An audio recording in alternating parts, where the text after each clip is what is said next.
On a dark and stormy night, the Harrison family was driving to the town of Ravenshadow, where their inevitable fate awaited them.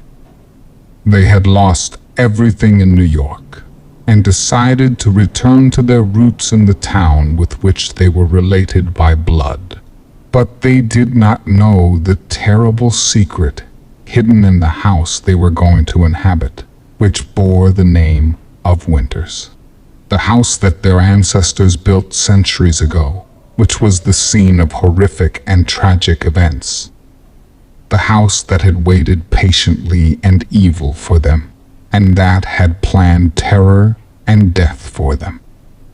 This is the story of the Winters house, and the story of the Harrisons who entered it and did not leave it. This is a story about damnation and madness, about darkness and violence. This is a story about secrets and lies, about truth and fiction.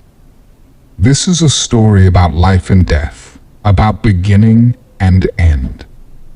Horror story.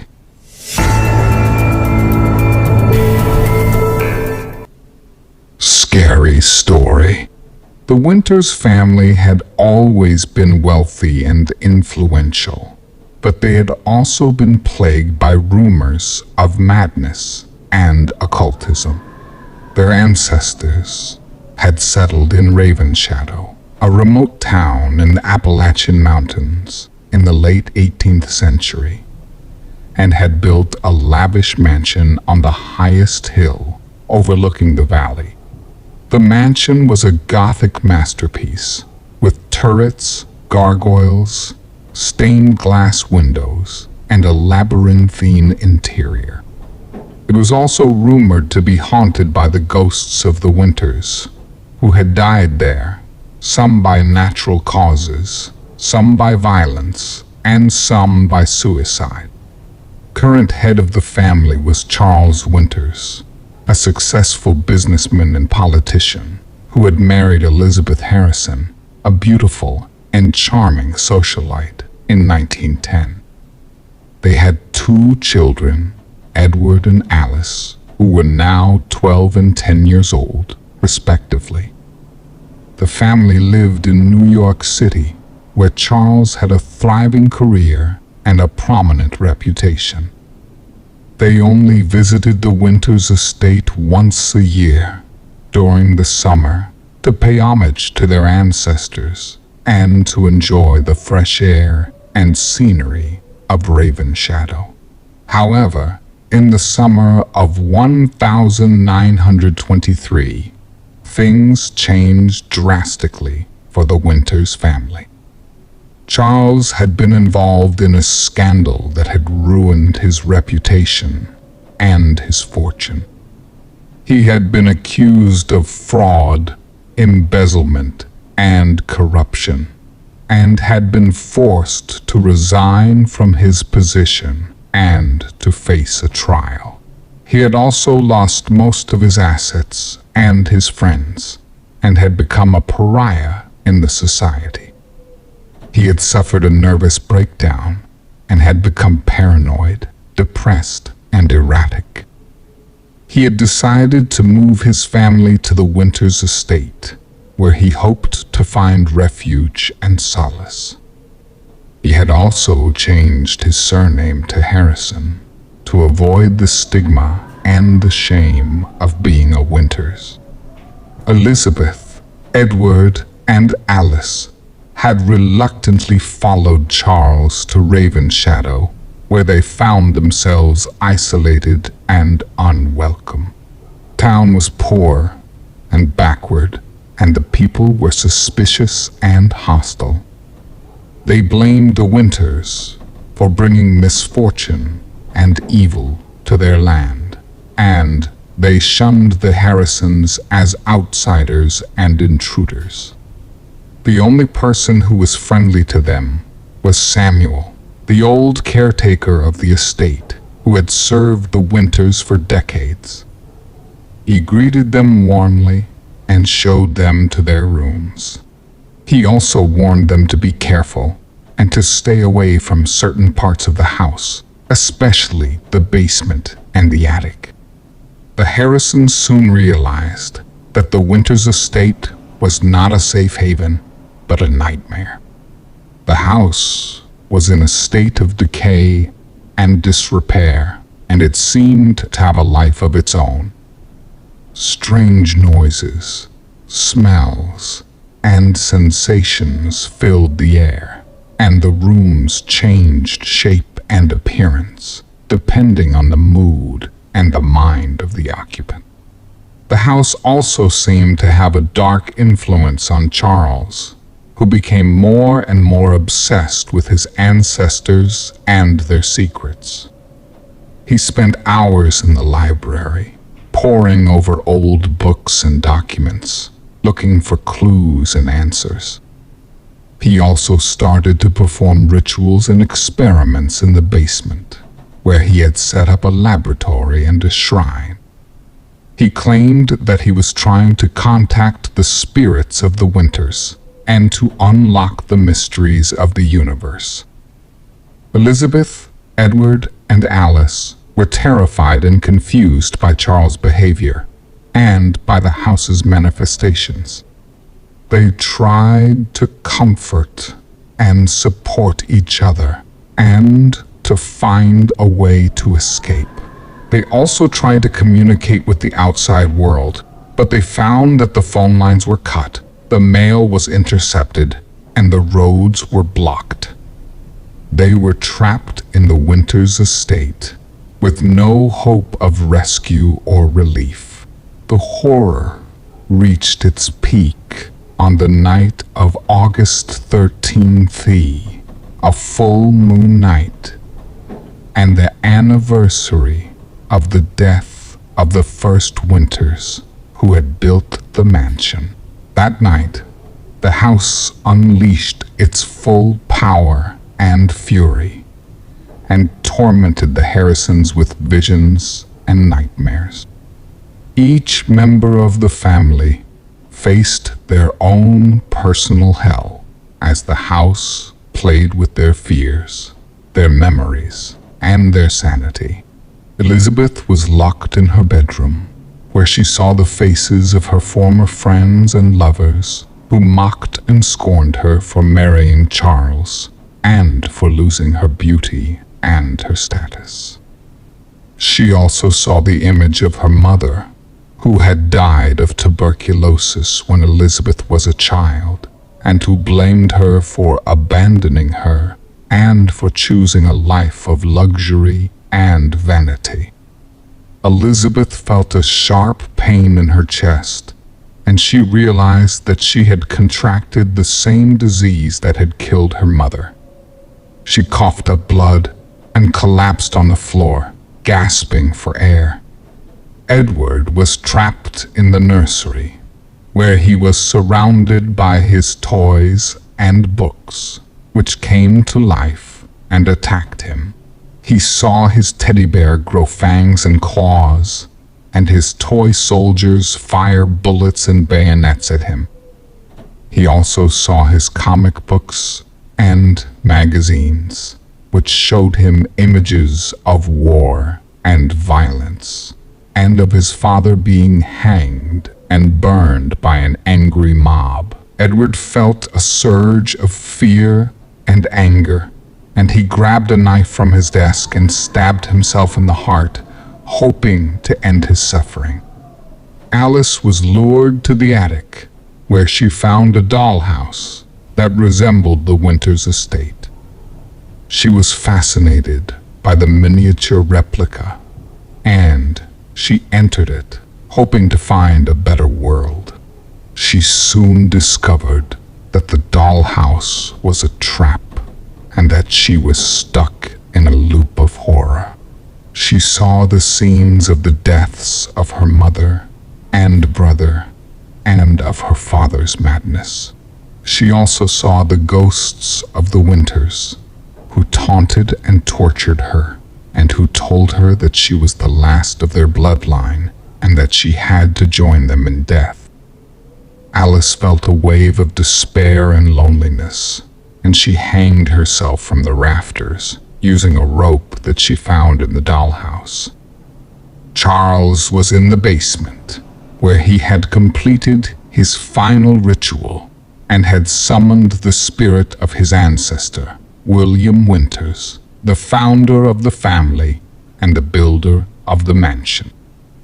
He expected to receive wisdom and power from his forefather, but he was met with scorn and wrath. William Winters revealed that he had made a pact with the devil and that he had cursed his descendants with madness and death.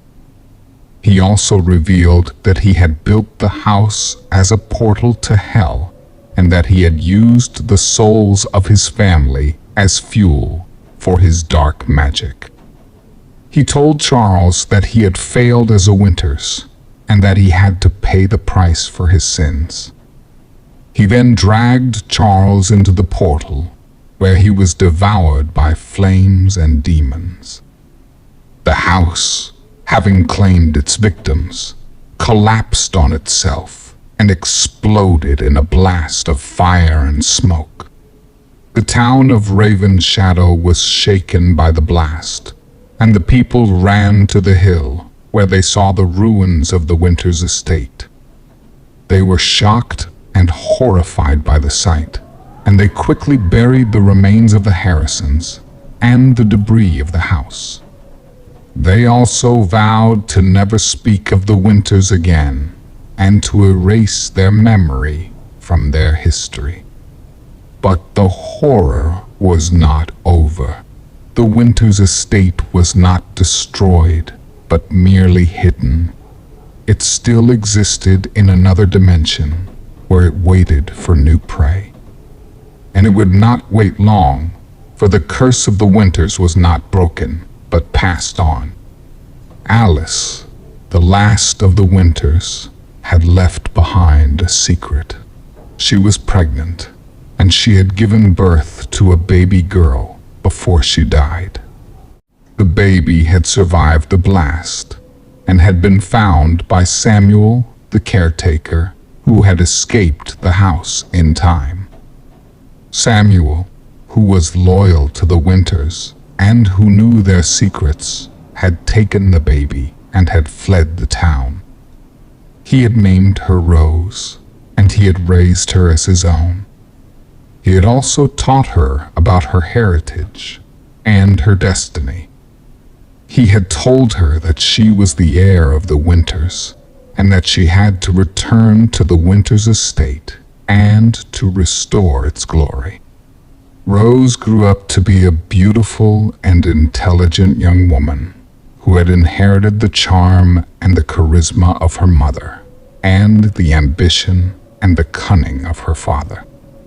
She also had a dark side, a curiosity and a fascination with the occult and the supernatural. She had learned from Samuel the secrets of the Winters, and she had developed a power and a skill in magic. She had also learned from Samuel the location of the Winters estate, and she had longed to see it and to claim it as her own. On her 18th May birthday, in the year 1941, Rose decided to fulfill her destiny. She left Samuel, who was old and frail and who begged her not to go. She took a train to Ravenshadow, where she arrived at night under a full moon. She walked to the hill, where she saw the remains of the Winters estate. She felt a connection and a pull, and she approached the ruins. She saw a crack in the ground where the portal to hell was hidden. She uttered a spell and opened the portal. She entered. Rose entered the portal and found herself in a dark and twisted version of the Winters estate. The house was intact, but it was corrupted by the forces of hell. The walls were covered with blood and bones. The furniture was twisted and deformed, and the air was filled with screams and laughter. The house was alive, and it welcomed Rose as its new mistress. Rose felt a surge of excitement and awe, and she explored the house, looking for its secrets and treasures. She saw the portraits of her ancestors, who smiled and nodded at her. She saw the library, where she found the books and documents that Charles had studied. She saw the basement, where she found the laboratory and the shrine that Charles had used. She saw the attic, where she found the dollhouse that Alice had entered. She saw the nursery, where she found the toys and books that Edward had played with. She saw the bedroom, where she found the mirror and the dresser that Elizabeth had used. She also saw the ghosts of her family, who roamed the house, trapped in their own nightmares. She saw Charles, who was chained to a wall and who was tortured by William Winters, who whipped and burned him. She saw Elizabeth, who was lying on a bed and who was suffocated by a pillow held by her mother. She saw Edward, who was hiding in a closet and who was stabbed by his teddy bear and his toy soldiers. She saw Alice, who was hanging from the rafters and who was strangled by the rope and the dolls. Rose felt a pang of pity and sorrow, but she also felt a sense of superiority and pride. She thought that she was better than them, that she had inherited the best of the Winters, and that she had overcome the worst. She thought that she was the true heir of the Winters, and that she had the right to rule the house and to use its power. She thought that she could control the house and that she could bend it to her will. She was wrong. The house had other plans for Rose. The house had lured her in and had seduced her with its illusions and promises. The house had waited for her and had prepared for her. The house had a mind of its own, and it had a hunger that could not be satisfied. The house wanted Rose, not as its mistress, but as its meal. The house attacked Rose and turned against her. The house showed her its true face and its true nature. The house showed her the horrors that it had inflicted on the Winters and the horrors that it had in store for her. The house showed her the truth, and the truth terrifying.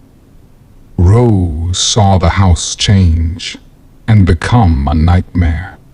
She saw the walls close in on her and crush her.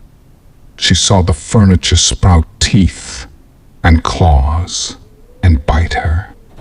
She saw the air turn into fire and smoke and burn her. She saw the portraits of her ancestors, who glared and cursed at her. She saw the books and documents, which turned into snakes and spiders and crawled over her. She saw the laboratory and the shrine, which exploded and electrocuted her. She saw the dollhouse, which shrunk and swallowed her. She saw the toys and books, which flew and hit her. She saw the mirror and the dresser, which shattered and cut her.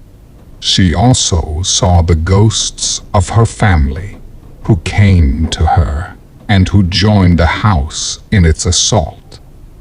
She saw Charles, who broke free from his chains and who grabbed her by the throat and choked her. She saw Elizabeth, who rose from her bed and who scratched her face and gouged her eyes.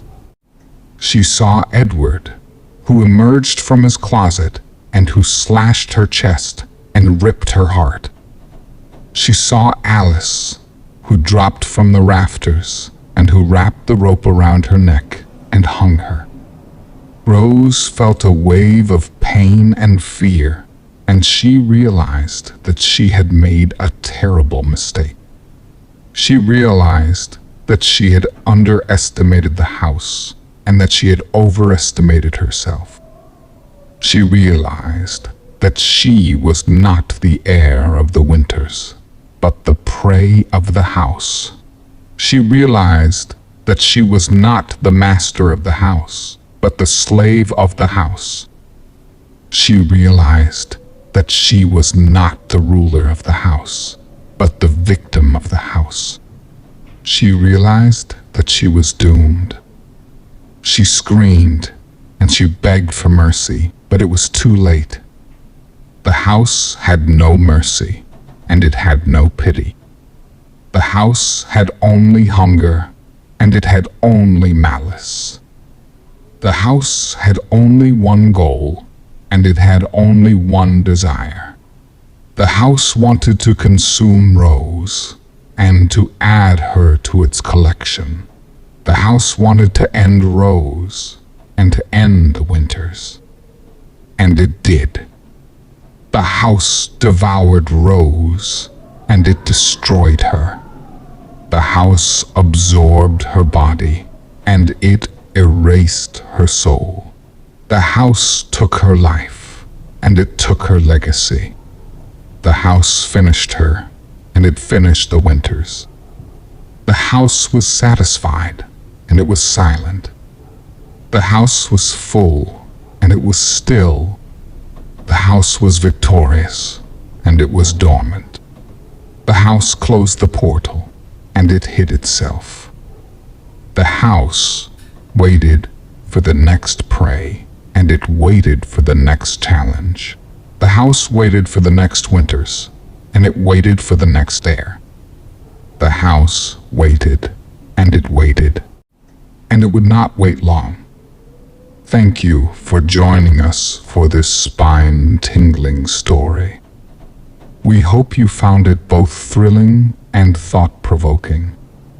If you enjoyed this video, please consider participating in our channel by subscribing, liking, and sharing it with your friends. Your support goes a long way in helping us create more engaging content for you. Goodbye, and may you always tread carefully in the world of the unknown.